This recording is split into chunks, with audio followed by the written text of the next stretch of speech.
चारों देश में बहुत ही बढ़िया रहा हमारे जो चर्चा और उनका रिस्पांस, और ये अंतिम जो था पिछले 3 दिन अल्जीरिया में, बहुत ही बढ़िया रहा। देखिए, भारत को अपने बारे इन देशों को जस्टिफाई करने की कोई ज़रूरत नहीं है, क्योंकि हज़ारों साल तक हमारे संपर्क रहे हैं इन देशों के साथ। उन दिनों में दुनिया भर से लोग, और इन देशों में से भी, भारत आते थे। वो आमदनी के लिए, शिक्षा के लिए, धर्म के लिए, सीखने के लिए, और हमारा जो तोहफा कहा जा सकता है दुनिया को, अहिंसा, सब जानते हैं। हम हमारे कोई पड़ोसी देशों से हम कभी आक्रमण नहीं किए हैं, हम दुश्मनी नहीं चाहते हैं, ये सब जानते हैं। हमारा काम था आके इनको फैक्ट्स एंड फिगर्स बताने का। जब झगड़ा हो जाता है और दोनों देश में न्यूक्लियर कैपेबिलिटी है, परमाणु अस्त्र हैं, तो घबरा जाते हैं देश। तो हमें इनको ये बताना था कि ये पाकिस्तान का तरीका है कि वो ब्लैकमेल करते हैं परमाणु अस्त्र को लेकर और टेररिस्ट को भेजते हैं। हम ये जो ब्लैकमेल, इनका ब्लफ जो था, उसको बिल्कुल पूरी तरह से एक्सपोज कर दिया कि हम रिटेलिएट भी करेंगे, हम घर घुस के उनके मारेंगे, टेररिस्ट को मारेंगे, और ये परमाणु युद्ध का कोई संभावना नहीं, क्योंकि हम एस्केलेशन नहीं चाहते। हम चाहते हैं टेररिज्म बंद हो जाए, आतंकवाद बंद हो जाए। और जो हमारी प्रिंसिपल्स, हमारी पॉलिसी, हमारी नीतियां में बदलाव आया है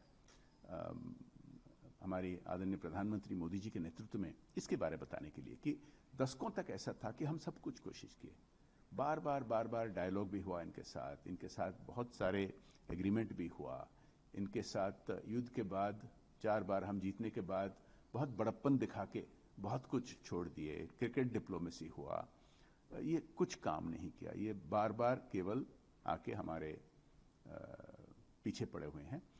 अभी हमारा जो न्यू नॉर्मल, नया भारत का न्यू नॉर्मल, ये स्पष्टता इनको देने के लिए हम आए थे कि अगर वो आतंकवाद हमला करेंगे हम पर, हम उन पर जरूर बदला लेंगे, हम जरूर रिटेलिएट करेंगे। हम एस्केलेशन नहीं चाहते हैं, लेकिन वो शूटिंग बंद करे तो हम भी शूटिंग बंद करेंगे। और ये ऑपरेशन सिंदूर का एक कंटिन्यूइंग पार्ट है। एक तो लड़ाई था, एक है ये जो डिप्लोमेटिक आउटरीच, जो राजनीतिक और अन्य नेतृत्व आके पूरे विभिन्न देशों पे गए हैं। तीसरा, जैसे कि व्यापार पर, जैसे पानी पर पाबंदी, ऐसे कुछ जो है, ये परमानेंट नहीं, ये किया गया है ताकि पाकिस्तान सबक सीखकर सुधर जाए। और अगर पाकिस्तान सचमुच सुधर जाए, और उसका प्रमाण ये होगा कि जो आतंकवादी कैंप्स वहाँ खुल्लम खुला चल रहे हैं, उसको बंद किया जाए, तो हम भी रिस्पॉन्ड करेंगे। और ये देश सब समझते हैं, क्योंकि ये अपने देशों में आतंकवाद के खिलाफ बहुत सख्त कदम उठाए हैं। और दूसरी बात यह है कि ये पाकिस्तान को बहुत मदद किए हैं पिछले दशकों में सऊदी अरेबिया ने, लेकिन वो जो आर्थिक मदद किए हैं वो प्रगति के लिए दिया गया था, विकास के लिए दिया गया था। लेकिन पाकिस्तान उसका दुरुपयोग करके उसको आतंकवादियों के पीछे लगाया, और ये सब समझ चुके हैं। क्योंकि जो अलकायदा, इन देशों पर भी बहुत प्रेशर था, और ओसामा बिन लादेन को वर्षों तक पाकिस्तान ने छिपा के रखा था, और अमेरिका जाके उसको उनके पाकिस्तान के धरती पर मारा। ये सब जानते हैं। और जब हम उनको बताते हैं कि आज के दिन ऐसे 52 ओसामा बिन लादेन पाकिस्तान में खुल्लम खुला घूम रहे हैं, खुल्लम खुला ऑपरेट कर रहे हैं, और ये हम नहीं कह रहे हैं, ये यूनाइटेड नेशन सिक्योरिटी काउंसिल या अन्य देशों का जो सैंक्शनड आतंकवादी हैं, वो सब खुल्लम खुला घूम रहे हैं। इनको बंद करना पड़ेगा। इसका बिल्कुल स्वागत है। हमने बात की सर FATF के ग्रे लिस्ट में दोबारा पाकिस्तान को वापस लाने की, सारी कंट्रीज का रिस्पांस क्या रहा, और ख़ास तौर पे जो पूरा डेलीगेशन का अप्रोच था 4 कंट्रीज में, Bahrain, Kuwait, Saudi Arabia, Algeria में, तो उसका निचोड़ क्या निकला? जैसे कि मैंने कह रहा था कि ये चारों देश आतंकवाद के शिकार हो चुके हैं। हालांकि अल्जीरिया तो पाकिस्तानी आतंकवादियों से शिकार हुए हैं, जो 90 के दशक में सलाफिस्ट आतंकवादी पाकिस्तान के पेशावर में ट्रेनिंग लेकर यहाँ आके हमला किए थे। तो ये सब जानते हैं और अपने देशों में इन्होंने आतंकवाद के खिलाफ बहुत सख्त कदम लिए हैं। आतंकवाद के दो जो स्तंभ होते हैं, एक तो होता है आइडियोलॉजी, और वो जो जिहादिस्ट आइडियोलॉजी जो पाकिस्तान में आप देखते हैं, इनके इतने सारे खुल्लम खुला जो घूमते हैं जिहाद करके भारत के खिलाफ, ये इन देशों में अलाउ नहीं किया जाता है।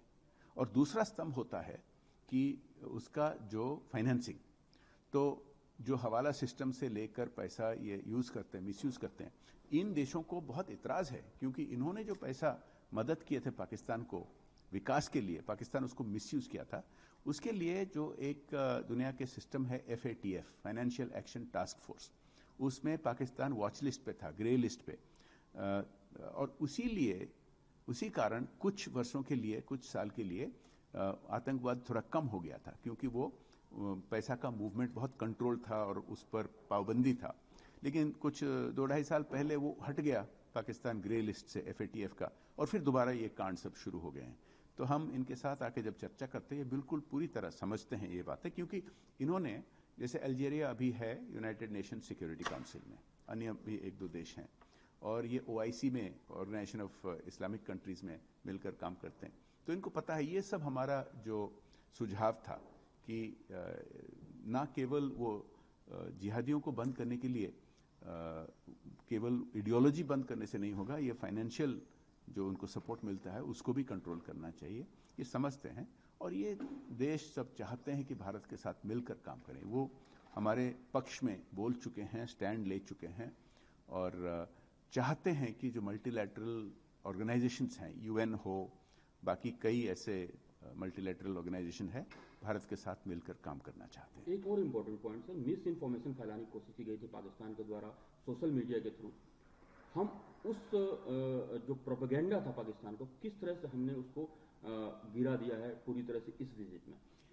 ये पाकिस्तान का पुराना आदत है, ये दशकों से। ये तो अभी भी कहते हैं कि 71 का युद्ध उन्होंने जीते हैं, जबकि बांग्लादेश उनसे अलग हो गया, ईस्ट पाकिस्तान अलग हो गया और बांग्लादेश बन गया। वो अभी भी कहते हैं कि वो जीते हैं।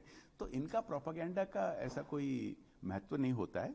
और पाकिस्तान जिस तरह का झूठ फैलाते हैं, वो कुछ दिनों के लिए, ज़्यादा से ज़्यादा 1-2 हफ्ते के लिए वो प्रोपेगेंडा चलता है, फिर पकड़े जाते हैं। देखिए, हम तो आके फैक्ट्स एंड फिगर्स दिए हैं, लेकिन इसके अलावा आप देखिए, पाकिस्तान का जो प्रोपेगेंडा का था, जो इन्फ्लुएंसर्स को यूज़ करते थे, जो उनके पत्रकारों के जरिया झूठ फैलाते थे, उनका गैस खत्म हो गया अभी, उनका पेट्रोल खत्म हो गया। अभी देखिए, पिछले कुछ दिनों में कई उनके नाम जाने माने पत्रकार, कई उनके जाने माने इन्फ्लुएंसर अभी बोलने लगे हैं कि देखो, अभी जो नुकसान हुआ है पाकिस्तान को, छिपा नहीं सकते हैं, वो खुद एक्सपीरियंस किए हैं। तो हम आके फैक्ट्स एंड फिगर्स देते हैं और बहुत रिस्पॉन्स अच्छा रहा है।